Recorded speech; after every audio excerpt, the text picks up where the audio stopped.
Hello everybody and welcome back to Red Eagle Politics. Make sure you guys like this video down below and subscribe to the channel if you are new.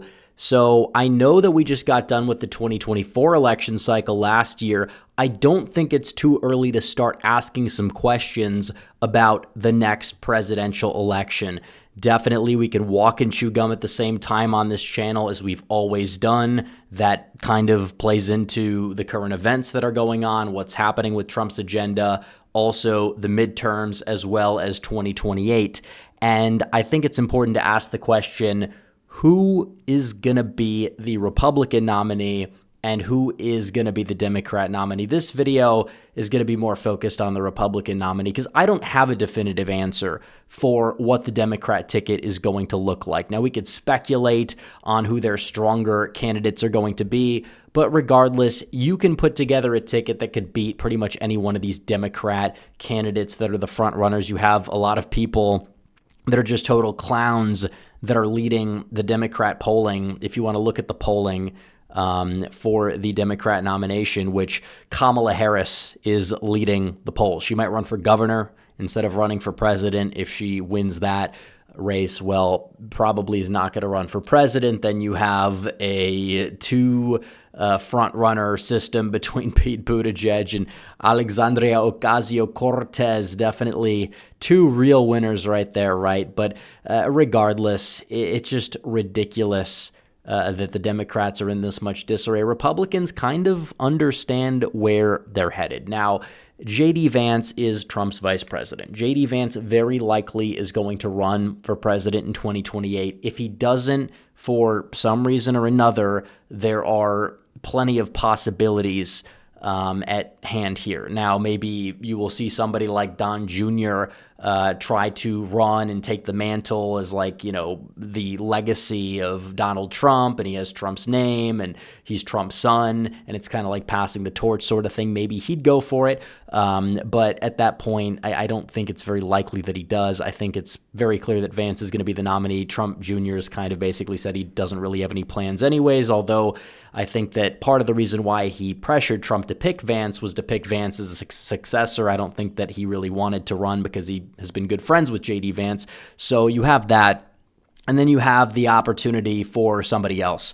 Now, I think it's going to be Vance. I'm not going to entertain the possibilities of an open primary, but I think Marco Rubio would be the main frontrunner for that just because of how he has appealed to every wing of the party at this point, because he has this track record as Secretary of State. He did have some establishment appeal. A lot of the MAGA base was not a big fan of him, even as he was picked as Secretary of State. I've always had a soft spot for him. I feel a little vindicated after watching some of his tenure.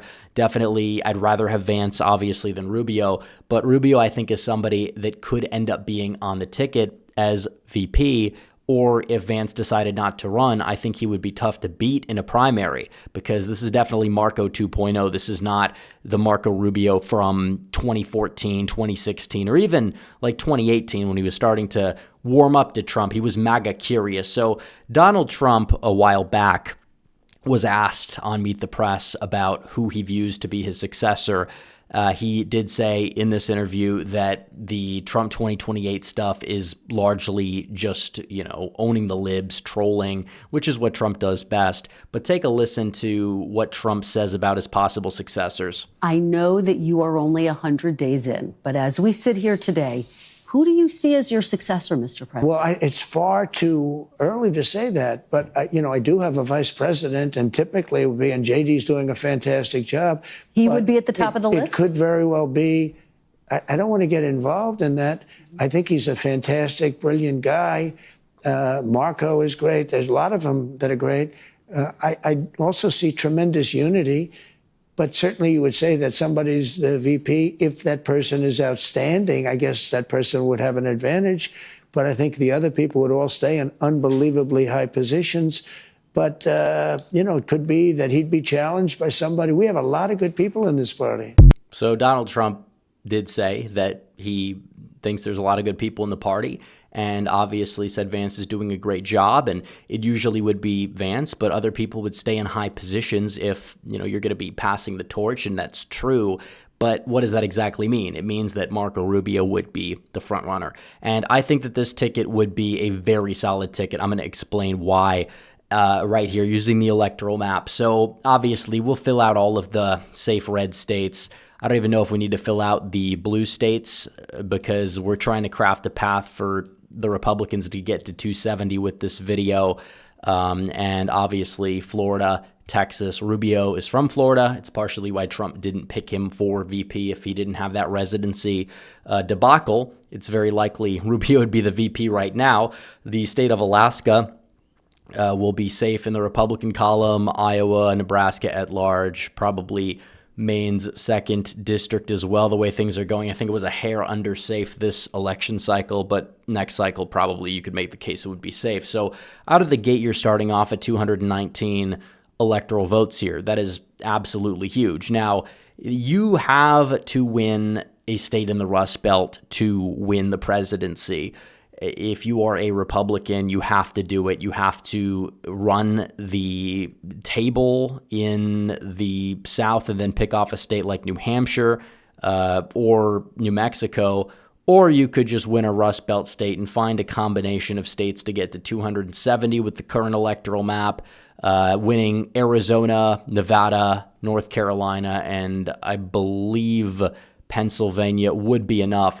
Now, Rubio has a lot of Hispanic appeal because people will say, well, is the Hispanic appeal centralized to like a Trump-only phenomenon? Will Republicans, bleed support? Will they get that turnout without Trump on the ballot? I think Rubio possibly could mitigate a lot of that. And he definitely has like a populist edge to him in a way, despite being liked by all wings of the party. Maybe not as much by the neocons as he used to be, but among the voters, he is presentable, he is smart, he's articulate. I think Arizona will be in the Republican column, Nevada as well. Rubio has a lot of ties to Nevada. He grew up in Nevada. He is Hispanic. Yeah, he's Cuban. He's not Mexican, but he does have like that appeal. He could speak to those voters well, which is huge. It goes a long way.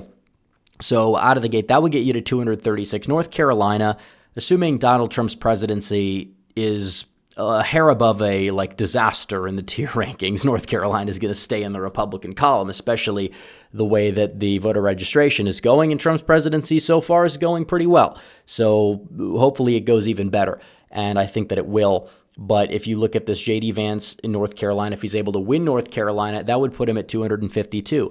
Now, J.D. Vance is somebody who also brings a unique appeal because he is from the Rust Belt. He's from the Midwest. And yeah, Pennsylvania might not be a Midwestern state, but I would wager that it's more similar to certain parts of Ohio than like Minnesota is, for example. In Minnesota, nobody would really dispute being a Midwestern state. Pennsylvania, Western Pennsylvania, and Eastern Ohio, those are very similar. It's Appalachia. Vance does play well. His life story plays well. I don't think the Democrats losing support among people across the Rust Belt, the working class, the white working class, and just the working class in general, working class men in particular. But I mean, working class women are not doing too well for them either. But the gender gap is growing, as we talked about in the last video. Pennsylvania, I think Vance is somebody that I could see winning the state. I really do. The Democrat nominee will matter, but the way that the registrations are going, unless we see a sustained stoppage of the bleeding, I think that it's very evident that Republicans, so long as they can get decent turnout, and I think Vance could do that, and I'm sure that he will have Trump by his side campaigning as well, because Trump, he's raising a lot of money. He is going to use a lot of that in the midterms because he does care about his legacy, and he understands that his legacy would be on the line in 2028 as well, even though he already has maxed out the terms he could serve, and Pennsylvania would be enough. Now, Vance, I think, can appeal to Michigan. I think that his mild-mannered type of personality could appeal to a state like Wisconsin as well. I think that you could make the case Rubio could help out in terms of a state like New Mexico, maybe even New Jersey. But the bottom line is this ticket, I feel like you look at which demographics they appeal to, It's the demographics that Trump was able to carry to victory in 2024. Working class whites and working class Hispanics. And they have appealed to young voters in particular because they're both well-spoken. And, Vance will do the podcast rounds. And, of course, they try to frame him as, like, weird or something. And it really backfired because he's, like, one of the most normal guys ever. He doesn't get a lot of airtime right now, mainly because, he's the VP. The VP doesn't get a lot of airtime. But come election season, he will. And unlike Kamala Harris, he actually has a good track record as VP, and that is crucial and that is important. And the way that these states are swinging in their party registration, you could talk about a New Mexico going red, New Jersey, New Hampshire.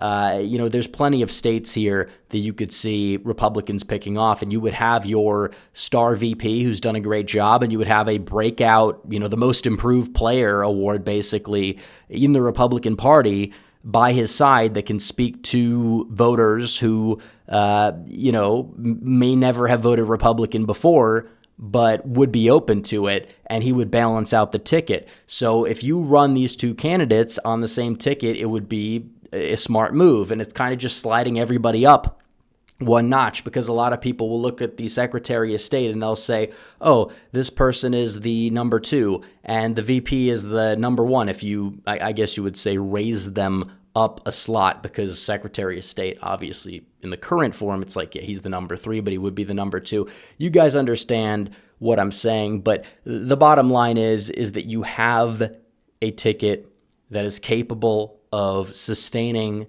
the Trump 2024 coalition, if not building on it. And a lot of that is thanks to Trump and the successes that will have transpired or may have already transpired during his first term. So anyways, guys, thanks for watching this video.